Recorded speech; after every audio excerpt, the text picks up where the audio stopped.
दोस्तों नमस्कार। मनी जगत में आपका स्वागत है और मैं हूं राकेश। इस वीडियो में हम बेस्ट जीरो सेविंग अकाउंट के ओपनिंग के बारे में चर्चा करने जा रहे हैं। हम इस वीडियो के अंत तक इस निर्णय पर पहुंचेंगे कि अगर आप साल 2024 में एक जीरो बैलेंस सेविंग अकाउंट खुलवाना चाहते हैं तो कौन से बैंक आपके लिए बेस्ट होंगे। अब इस वीडियो में हम 4 बैंकों के बारे में चर्चा करेंगे जिसे हमने रैंक के हिसाब से भी रखा है। सबसे पहले कम रैंक वाले पर चर्चा करेंगे और दूसरे नंबर और तीसरे नंबर पर उससे अच्छे रैंक वाले पर चर्चा करेंगे और सबसे अंत पे जो चौथा नंबर होगा उस पर हम सबसे बेस्ट रैंक वाले पर चर्चा करेंगे। इस वीडियो को देखकर अंत तक अकाउंट ओपनिंग के प्रोसेस जानने के बाद घर बैठे-बैठे इनमें अकाउंट खुलवा सकते हैं। अच्छी बात ये है कि इन चारों के चारों बैंकों के अंदर केवाईसी का ऑप्शन भी उपलब्ध है। यानी आपको कहीं ब्रांच में जाके धक्के खाने की ज़रूरत नहीं है। घर बैठे-बैठे बड़ी आसानी से आप इन बैंकों में ऑनलाइन खाते खुलवा सकते हैं। सबसे पहले हमें ये पता कर लेना चाहिए कि इन चारों में से भी जिसमें आप अकाउंट खुलवाना चाहते हैं, आपके लिए बेस्ट है या नहीं। आप अपनी ज़रूरत के हिसाब से अपना बैंक चुन सकते हैं। मेरे हिसाब से ये चारों बैंक जो है ना बेस्ट है।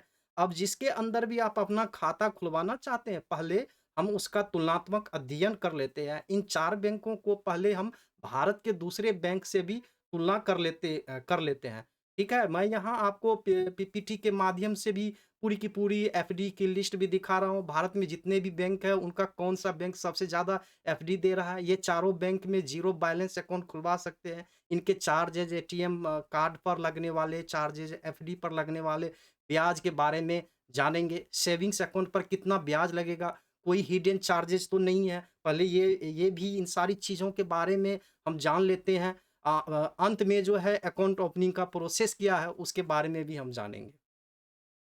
हम इस वीडियो को शुरू करते हैं। अकाउंट ओपनिंग का भी प्रोसेस देखेंगे और चौथे नंबर पे जो मैंने बैंक को रखा है उसका नाम है इंडसइंड बैंक का ज़ीरो बैलेंस सेविंग अकाउंट।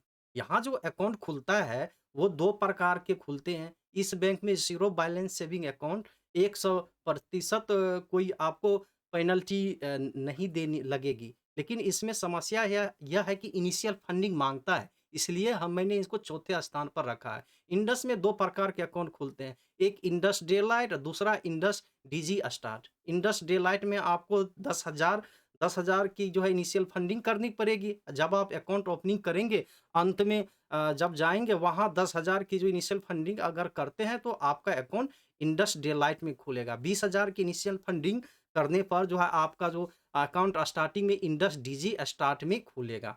यहाँ थोड़ा उलझा हुआ मामला है। इंडस डिलाइट के डेबिट क्रेडिट कार्ड की फीस जीएसटी मिलाकर ₹590 है। अगर आप इनिशियल फंडिंग ₹20,000 कर लेते हैं तो आपका अकाउंट इंडस डीजी स्टार्ट में खुलेगा। इंडस डीजी स्टार्ट की फी 2,200 सॉरी ₹93 है। इन दोनों खाते में कुछ भी अंतर नहीं है और दोनों ज़ीरो बैलेंस अकाउंट है, दोनों के फीचर भी एक जैसे हैं। बैंक चाहता है कि आप एक बार इनिशियल फंडिंग 20,000 कर दें।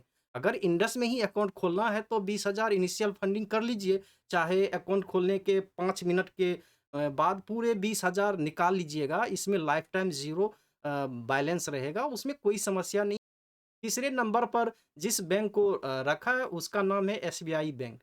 तीसरा काफ़ी लोग चाहते हैं कि सरकारी बैंक में ज़ीरो बैलेंस सेविंग अकाउंट होना चाहिए। आज की तारीख में अगर मैं 12 सरकारी बैंकों की गिनती करूँ तो 12 में से मुश्किल से कुल मिला के 2 या 3 ऐसे बैंक हैं जो मिला-जुला कर अच्छा प्रदर्शन कर रहे हैं। अब बाकी या तो सरकारी इन्हें मर्ज कर दे, ठीक है, वरना इन सरकारी बैंकों का कोई भविष्य नहीं है।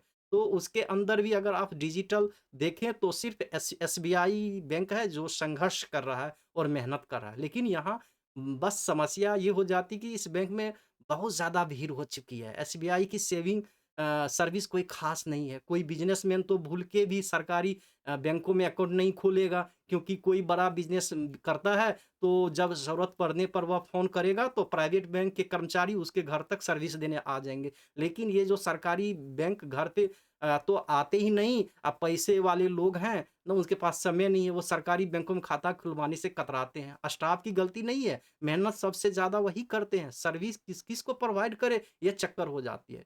बाकी एसबीआई की डिजिटल बैंकिंग अच्छी है। अगर हम मोबाइल बैंकिंग की बात करें तो योनो बैंक में काफ़ी पैसा लगा है, इन्वेस्ट किया है और अच्छी भी चलती है। उसके अंदर सारे फीचर्स हैं, तो इसलिए मैंने यहाँ एसबीआई के ज़ीरो बैलेंस अकाउंट के को तीसरे स्थान पे रखा है। अगर एसबीआई के अकाउंट ओपनिंग के लिए आपको खुद प्ले स्टोर पर जाना पड़ेगा और वहाँ एसबीआई की योनो एप्लीकेशन को इंस्टॉल करना होगा। और अगर आप अकाउंट ओपनिंग का पूरा प्रोसेस अंत तक मैं उनको बताऊँगा, जब आप एप्लीकेशन को इंस्टॉल कर लेंगे, वहाँ स्टार्टिंग में ही ये पूछेगा कि आपको अकाउंट कैसे खोलना है? ब्रांच में जाके खोलना है या घर बैठे-बैठे खोलना है? जो ब्रांच जाके अगर आपको अकाउंट खोलना है, उस अकाउंट का नाम है एसबीआई का डिजिटल सेविंग अकाउंट, और जो घर बैठे-बैठे अकाउंट खोलना है, उसका नाम है एसबीआई का इंस्टा प्लस सेविंग अकाउंट।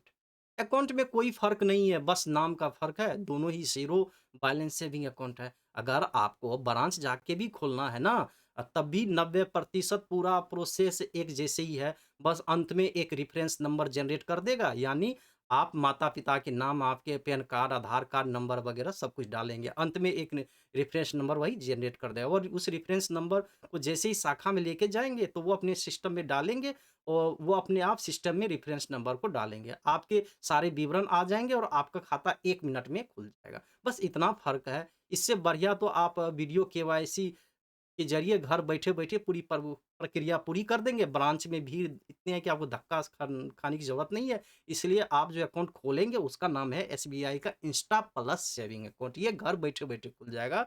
घर बैठे-बैठे ही वीडियो केवाईसी हो जाएगी। बाकी प्रोसेस तो मैं आपको आगे बता रहा हूँ। एक बार खाता खुल जाने के बाद आपको वेलकम किट मिलेगी। उसमें एटीएम कार्ड मिलेगा। उसके फीचर्स की बात करूँ तो ये ₹125 प्लस 18 जीएसटी 147.5 रुपए। वेलकम किट भी आपको फेसबुक चेकबुक होते हैं, सॉरी पासबुक चेकबुक होते हैं, ऐसे ही वो कोई चार्ज नहीं है।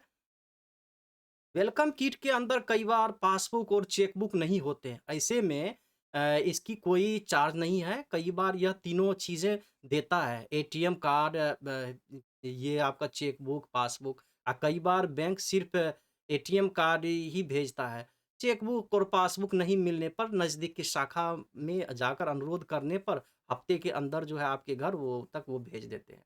अगर मैं इंटरेस्ट की बात करूँ तो सरकारी बैंक का पता ही नहीं क्यों यह झंझट है। वे बहुत कम सिर्फ़ 2.70% का इंटरेस्ट देते हैं। एयू और कोटक बैंक दोनों सेविंग अकाउंट में रखे पैसे पर 3.5% ब्याज दे रहे हैं।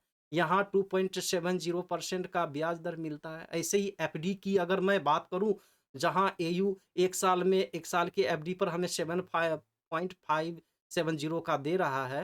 यहाँ जो है 2.70 का ब्याज दर मिलता है। ऐसे ही एफडी की अगर मैं बात करूँ तो जहाँ एयू 1 साल की जो है एफडी पर हमें 7.75% का दे रहा है, कोटक हमें 7.20 का इंटरेस्ट दे रहा है। अगर हम एसबीआई में 1 साल की एफडी करते हैं तो हमें सिर्फ़ 6.80 का ब्याज मिलता है।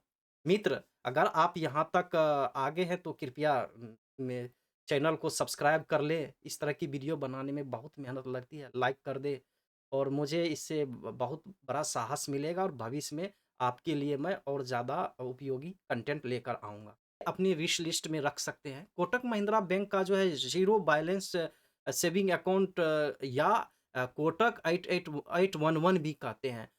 इसमें ना तो कोई इनिशियल फंडिंग करने की ज़रूरत है, बिल्कुल 100% ज़ीरो बैलेंस सेविंग अकाउंट है। ज़ीरो में ही खुलेगा और लाइफ टाइम ज़ीरो बैलेंस रख लेने पर भी कोई समस्या नहीं है। कोई आपका पैसा नहीं कटेगा।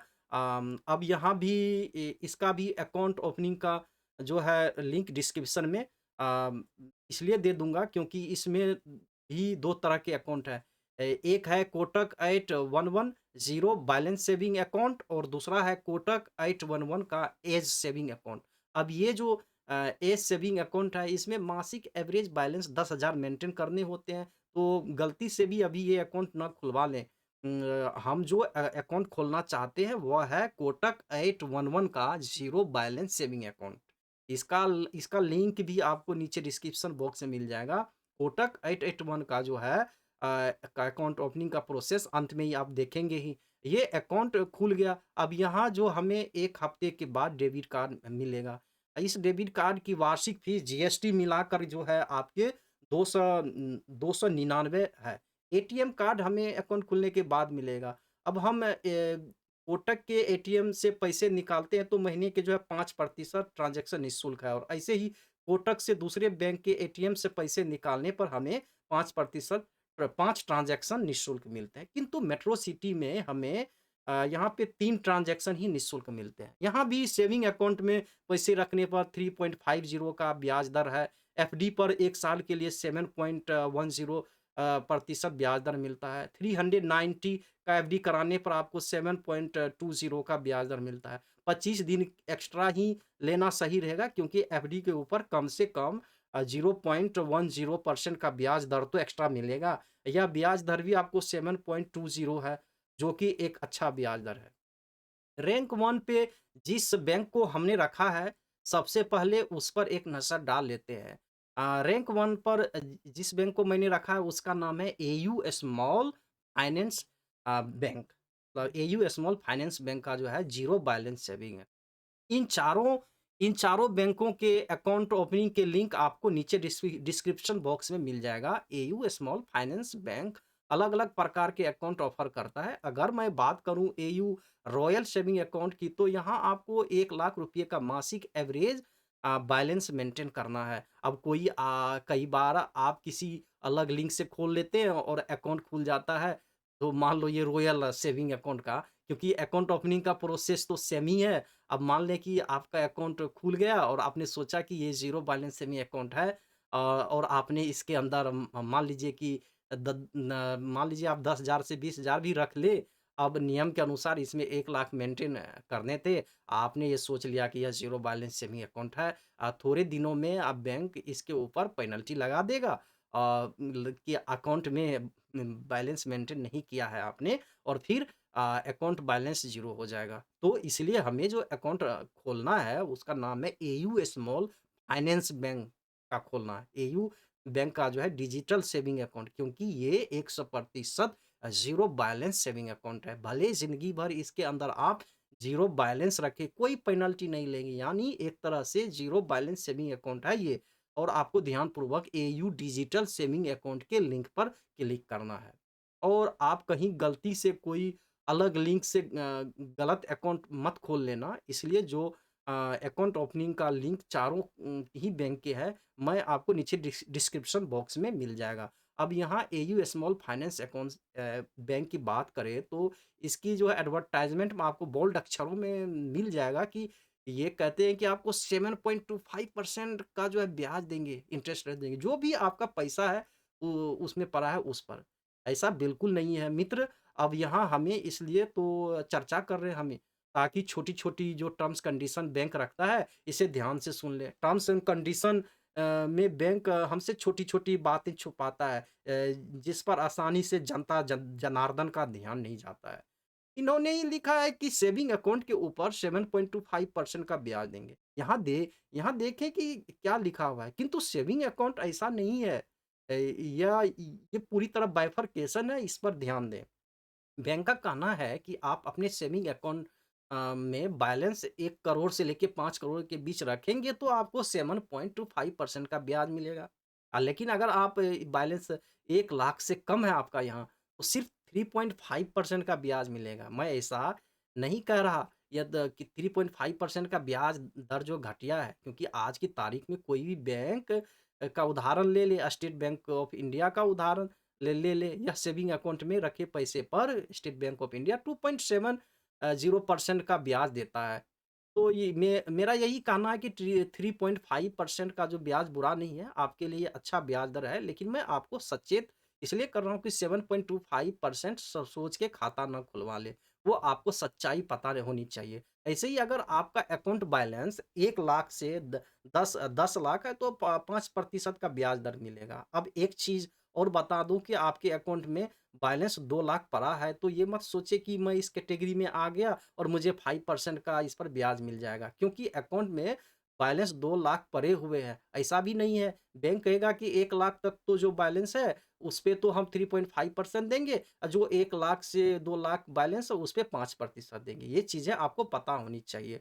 ये बैंक आपको बताएगा नहीं, बैंक बोल्ड अक्षरों में लिख देगा कि 7.25% का ब्याज दे रहे हैं, लेकिन हकीकत में आपको वो 7.25% का ब्याज नहीं मिल रहा है भैया। ये सोचकर हमें अकाउंट नहीं खोलना है। यहाँ एफडी के बारे में छोटी-छोटी चीज़ों को बारीकी से समझने की ज़रूरत है। यहाँ बैंक कहता है कि अगर आप 1 साल की एफडी यानी 365 दिनों की एयू बैंक में एफडी कराते हैं, तो ये आपको 6.75 का ब्याज दे रहे हैं।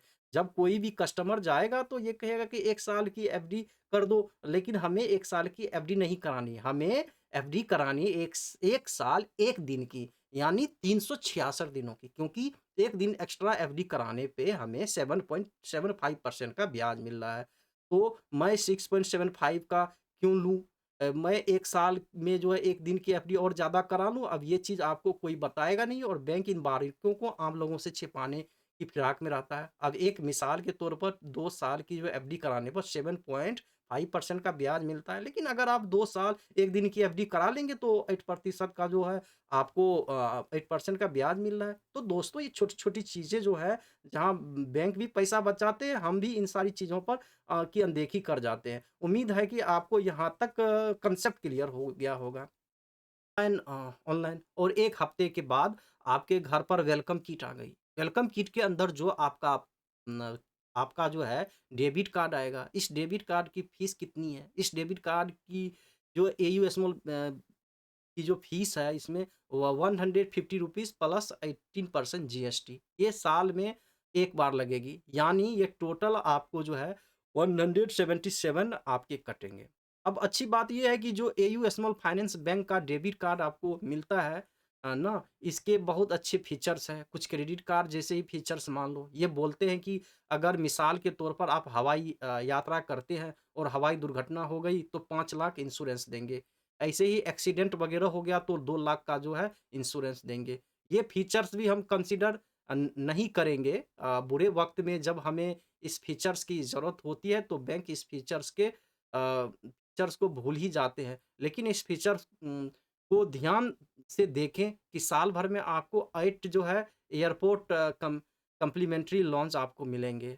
अब कुछ क्रेडिट कार्ड के ही ये ऐसे फीचर कुछ क्रेडिट कार्ड वैसे फीचर नहीं देते हैं। डेबिट कार्ड पर तो बहुत ही कम देखने को मिलता है, ना के बराबर ही कोई बैंक देता है कि आपको एयरपोर्ट लॉन्च का एक्सेस दे रहा है। तो साल भर में आपको ये 8 बार इसका इस्तेमाल कर सकते हैं। यू ब बैंक के एटीएम कार्ड से एयू के ही एटीएम मशीन वगैरह से कैश निकालते हैं तो आप महीने में अनगिनत बार पैसे निकाल सकते हैं। कोई भी जो है आपके ऊपर पेनल्टी नहीं लगेगा। लेकिन अगर एयू के एटीएम कार्ड से किसी दूसरे बैंक की एटीएम मशीन से पैसे निकासी करते हैं तो इस केस में ₹20 का जो है पेनल्टी लगेगी क्योंकि 5 बार की जो है ट्रांज़ैक्शन ही यहाँ पे निःशुल्क है। 5 महीने बाद अगर आप 5 के ट्रांज़ैक्शन के बाद अगर कोई भी ट्रांज़ैक्शन करते हैं तो हर ट्रांज़ैक्शन के ऊपर आपको ₹20 की पेनल्टी देनी देनी पड़ेगी। ये एयू स्मॉल फाइनेंस बैंक के ही ये सारे के सारे फीचर्स की जानकारी आपको मैंने यहाँ पे दे दी है। अब अ, अंत में मैं आपको बताना भूल गया कि जब हम इसका अकाउंट ओपनिंग प्रोसेस देखेंगे ना, तो कई बार अकाउंट ओपनिंग के प्रोसेस में बिल्कुल एंड में जाके ये बोल देता है कि ₹5000 की जो शुरुआती निवेश यानी इनिशियल फंडिंग करनी पड़ेगी। इससे घबराने की ज़रूरत नहीं है, इनिशियल फंडिंग एक बार ही करना है। खाते ओपन करते समय आखिरी स्टेप पर वीडियो केवाईसी से 1 स्टेप पहले कहेगा कि जिस भी बैंक में आपका हाल-फिलहाल अकाउंट है उससे ₹5000 एयू बैंक में डालनी पड़ेगी। इनिशियल फंडिंग माँग लेता है, लेकिन अगर इससे उम, घबराना नहीं है आपको। आपका खाता खुलते ही 1 मिनट में ही है ये राशि निकाल कर दूसरे वाले बैंक में आप रख लें और उसके बाद आजीवन ज़ीरो बैलेंस सेविंग अकाउंट का आप मसा लें। कोई समस्या नहीं है, ये ज़ीरो बैलेंस ही सेविंग अकाउंट है। इनिशियल फंडिंग की माँग यहाँ इसलिए बैंक करता है कि बैंक चाहता है कि आप उसके साथ पैसे का मुख्य लेन-देन करें। एयू का बैंक अकाउंट बेस्ट है क्योंकि एफडी भी लेकर चलें तो चाहे सेविंग अकाउंट के ब्याज दर की बात करें, हम जो भी इस वीडियो में 4 बैंकों के बारे में चर्चा किया है ना, इन चारों में ये एयू बेस्ट है। तो मैं तो इसे बेस्ट मानकर चलता हूँ। सिर्फ़ ये इनिशियल फंडिंग वाला कई लोगों को ऐसा लगता है कि क्यों ही इनिशियल फंडिंग करनी है, लेकिन अगर आप इस पर जो 5,000 की जो इनिशियल फंडिंग से भी बचना चाहते हैं, तो आपको जो है आपके लिए जो है कोटक की तरफ आप जा सकते हैं। दोस्तों, वीडियो काफ़ी लंबी हो गई है, तो ऐसा करते हैं कि निष्कर्ष के तौर पर इन 4 बैंकों में कोटक और एयू को हम बेस्ट मान के चलते हैं। ठीक है, तो इस दोनों का जो है फटाफट अकाउंट ओपनिंग प्रोसेस हम देख लेते हैं। पहले हम कोटक का देख लेते हैं कि अकाउंट ओपनिंग का क्या प्रोसेस है। अम, अब कोटक महिंद्रा बैंक का जो ज़ीरो बैलेंस सेविंग अकाउंट नीचे मैंने लिंक दे दिया है। फिर आपको ओपन नाउ के ऑप्शन पर क्लिक करना है। उसके बाद अगले पेज पर कई बार कुछ इस प्रकार का इंटरफ़ेस दिखाई देता है, यानी जिसके लिए जैसे कि अभी जिसके लिए आप अप्लाई कर रहा हूँ, mobile number, email, pin code वगैरह दर्ज करने हैं। उसके बाद ओपन नाउ पे क्लिक करना है। उसके बाद कई बार अगले पेज पर कुछ इस तरह का इंटरफ़ेस आपको दिख जाता है। हम ऐसी जगह रहते हैं जहाँ वो ऐसी जगह रहते हैं, रूरल एरिया में रहते हैं, गाँव में रहते हैं, तो उनके जो गाँव गाँव में है, पास में मान लीजिए कि कोटक महिंद्रा बैंक की कोई शाखा नहीं है। अगर आप शहर में रहते हैं, तो इस तरह की कोई इंटरफ़ेस नहीं दिखेगा, सीधा-सीधा आपको अगले पेज पर लेके जाएगा। अगर आप गाँव में रहते हैं, तो वहाँ कोटक महिंद्रा बैंक की कोई शाखा नहीं है, तो इस तरह लिखित दिख जाएगा, sorry we are currently unavailable here, मतलब हम यहाँ अभी अ, उपलब्ध नहीं हैं। इस पर चिंता करने की ज़रूरत नहीं है, नीचे पिन कोड माँग रहे हैं। जहाँ जहाँ भी आपका गाँव है, उसके नज़दीक जो भी आपका सबसे नज़दीक जो भी शहर पड़ता है ना, उस शहर का आपको पिन कोड दर्ज करना है। ऐसे में क्या होगा कि आपका अकाउंट जो भी गाँव के नज़दीक सबसे नज़दीक जो शहर होगा, वहाँ वाले ब्रांच में खुल जाएगा। यहाँ हमें पिन कोड दर्ज कर देंगे, जो भी अगर आप रूरल एरिया में रहते हैं, तो आप गाँव के नज़दीक जो भी शहर पड़ता है, सबसे नज़दीक वहाँ का पिन कोड दर्ज करना है। उसके बाद फिर अगले पेज पर चला जाना है। उसके बाद अगले पेज पर कुछ इस तरह का जो है आपको इंटरफ़ेस दिखाई देगा। सबसे पहले आपको नेक्स्ट पेज पे अपने पैन कार्ड का नंबर दर्ज करना है, फिर नीचे आपको आधार कार्ड का नंबर दर्ज करना है। उसके बाद नीचे प्रोसीड टू वेरिफाई के ऑप्शन पर आपको क्लिक करना है। उसके बाद जो है अगले मतलब नेक्स्ट पेज पर आपको जो भी पैन कार्ड है यहाँ वो सिंपली शो करेगा, दिख जाएगा। आपको बस वेरिफाई करना है। यानी नीचे आपको बस प्रोसीड के ऑप्शन पर नीचे क्लिक कर देना है। क्लिक करते ही उसके बाद आप जो है अगले पेज पर आधार कार्ड से लिंक जो भी मोबाइल नंबर है, उस पर वेरिफ़िकेशन के लिए ओटीपी भेजा जाएगा। आप वो ओटीपी सिंपली आपको दर्ज कर लेंगे। फिर अगले पेज पर चला जाना है। उसके बाद नेक्स्ट पेज पर ये आपसे कुछ आपकी जो बेसिक डिटेल पूछ रहे हैं, जैसे कि पहले ये पूछ रहा है कि आपका पेशा क्या है, मतलब ऑक्यूपेशन क्या है। उसके बाद वही चीज़ पूछ रहा है कि आमदनी का स्रोत क्या है, सालाना आमदनी कितना है, मैरिटल स्टेटस क्या है, मतलब आप शादीशुदा हैं तो वो लिखना है। बेसिक छोटी-सी जानकारी आपको दर्ज करनी है। फिर आपको अगले पेज पे चला जाना है। उसके बाद अगले इस पेज पर कुछ इस तरह का आपको इंटरफ़ेस दिख जाएगा, जो मैंने वहाँ आपको स्क्रीन पे दिखा रहा हूँ मैं। अब यहाँ पे ये बोल रहा है कि आपका पता है ये एड्रेस सर्विसेबल नहीं है। जैसे कि मैंने आपको बताया कि जिसके लिए मैं अप्लाई कर रहा हूँ, वो गाँव में रहते हैं। तो अगर आप शहर में रहते हैं, तो ऐसा कोई इंटरफ़ेस आपके सामने नहीं आएगा। अब यहाँ ऊपर तो दिख रहा है सर्विसेबल नहीं है, नीचे लेकिन ये कह रहा है कि इंटर अ न्यू एड्रेस, तो आप उस केस में जो है नया पता आपको दर्ज करना है। आधार कार्ड का पता ही दर्ज करना है। लेकिन उसमें जो पिन कोड आप डालोगे ना, पिन कोड आपको वही डालना है, जो शहर के सबसे नज़दीक जो आपके जो है शाखा जो गाँव के पास नज़दीक जो शहर है, बस उसका आपको पिन कोड इसमें डालना है। अब बाकी जो है पूरा एड्रेस आपको अपने आधार कार्ड वाला ही दर्ज करना है। ये कंप्लीट नया एड्रेस नीचे दर्ज करने के बाद अगले पेज पे आपको चला जाना है। उसके बाद अगले पेज पर कुछ ऐसा इंटरफ़ेस दिखाई देगा, यहाँ ऐड नॉमिनी, नॉमिनी का जो है सिंपल मतलब यह है कि अगर अकाउंट होल्डर को कुछ हो जाए तो बैंक आसानी से जिसे भी आप नॉमिनी बनाओगे उसको सारा का सारा पैसा ट्रांसफ़र हो जाएगा, दे देगा। तो यहाँ आप अपनी समझ से जो भी आपके नज़दीकी रिश्तेदार है, उसको आप नॉमिनी भाई है मतलब बहन है, उनको आप नॉमिनी में डाल देंगे। अगर आप अभी भी नॉमिनी ऐड नहीं करना चाहते हैं, तो नीचे फिर सेकंड ऑप्शन को आप क्लिक कर देना I will do it later, इसे मैं बाद में करूँगा। बाकी मैं अभी एक बार आई विल डू लेटर वाले पे तरीके क्लिक कर देता हूँ, ताकि जल्दी-जल्दी हम निपट जाएँ, समय हो रहा है।